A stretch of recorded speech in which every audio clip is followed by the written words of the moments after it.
Hi! Welcome to this part of my review featuring Konosuba, God's Blessing on This Wonderful World, TRPG.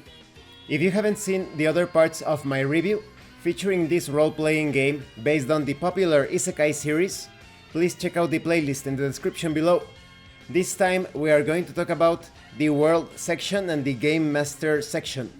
When it comes to the World section, this and the Bestiary section left me quite disappointed.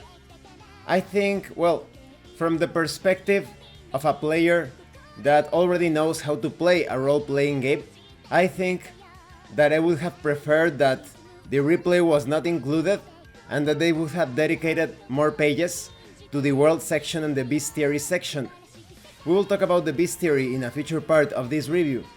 I understand why they did it, in case someone was familiar with the Konosuba anime or light novels, etc., but that person wouldn't be too familiar with role-playing games. The replay section would be quite helpful in getting to understand how an RPG proceeds. But this World section is quite lacking in my opinion, so as an advanced player, I would have preferred it if they dedicated more pages to that. The World section contains just the bare minimum when it comes to the world of Konosuba. They basically present to you a scenario as if you are just a new arrival to this world, to this wonderful world. So maybe you got isekai'd by Truck-kun or whatever, and now you are part of the world. You meet Kazuma, Megumin, Darkness, Aqua of course, and through their interactions, you get a glimpse of the world of Konosuba, but it is not enough in my opinion. The interactions are funny, they are in character, it's what you would expect, what would actually happen if you met with Kazuma and the others. But there are so many details about the game world that are just left too ambiguous.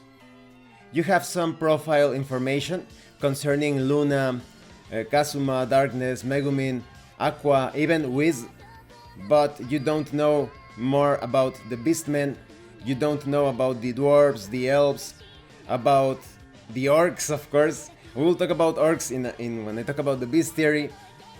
So for someone who is not familiar with the light novel, the anime, the manga, etc., you will still need to either search online for more information or read the light novels, watch the anime, because there is not enough information in my opinion. You do have a map for the town, Axel, the starter town, with details on what the town is, the Adventurers Guild, the center district, the front gates, the public cemetery, etc., the stables of course, but it definitely would have been a lot better if they gave you a more general or overall view of the entire world, perhaps giving you a small paragraph for the different cities and sites. Now let's talk about the Game Master section. You have all sorts of tips, advice and guidelines on the Game Master's role, that is, the Game Master prepares the stage for the adventure on which the player characters will act, what happens outside of gameplay, the trick to being a Game Master, that is, leading the session, making decisions, making some judgment calls, how to handle the rules, the information that a Game Master handles, such as non-player characters, the types of non-player characters such as guests, which are basically non-player characters who either serve as enemies in the scenario or help in combat. These are generally the non-player characters that the Game Master is going to level up using his or her experience points. There's also the mobs, which are between 2 to 10 characters treated as a single entity to represent those swarm of monsters, of weaker monsters perhaps, that you would encounter during a fight scene. There are also details on extras, which are non-player characters with no data, no ability scores, no classes. If they are attacked by anyone, enemies or even player characters or allies, they automatically die. They are very weak and they are just there to communicate information. They are normal townsfolk, or any other sort of character that you may encounter that doesn't present a threat, or at least an immediate threat. Then we have enemies. These are specific non-player characters, much stronger than the mobs, who fight against the players. Guest enemies are called solo enemies, and groups of them are called mob enemies. That's the basic definition of things. They also give you some tips and advice on how to handle traps, how the player characters can detect traps and sense threats. They also give you guidelines on how to make a scenario. You create the opening phase, where the player characters take on the roles of adventurers and accept a quest. Then in the middle phase, they go to the quest location. In the climax phase, they defeat the enemies who are the target of the quest, or they resolve any obstacle barring them from acquiring the item needed for the quest. Then we have the ending phase, which depicts the end of the adventure. In general, the two things a game master needs to think up are a quest for the player characters to undertake and enemies, including a boss, for them to defeat in that quest.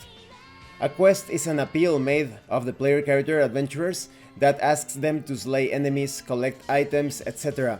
By completing a quest, the player characters will earn rewards. The basic goal of the session is for the player characters to complete this job and receive their rewards. We will talk more about quests in a future part of this review.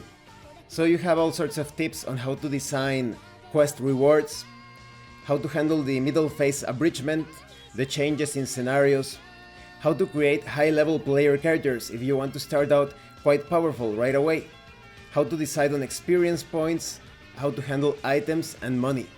And this concludes this part of the review. In the next part we are going to talk about quests, the bestiary and traps. So like I said, I think the setting chapter, the world section, is quite lackluster. I would have preferred it if they didn't add that story where you are introduced to the game world as a character that interacts with Kazuma, Aqua, etc. A more dry, more direct approach to what is contained within the game world would be more effective in my opinion. Like I said, a general overview of different towns, cities, adventuring sites, perhaps a very brief description of different non-player characters as well.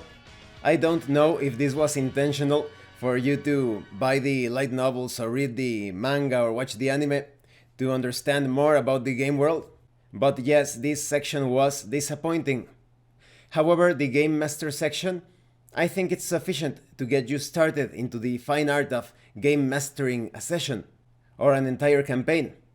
The information is straight to the point, solid, and clear. Thank you for watching this part of the review. If you have any comments or questions, please let me know.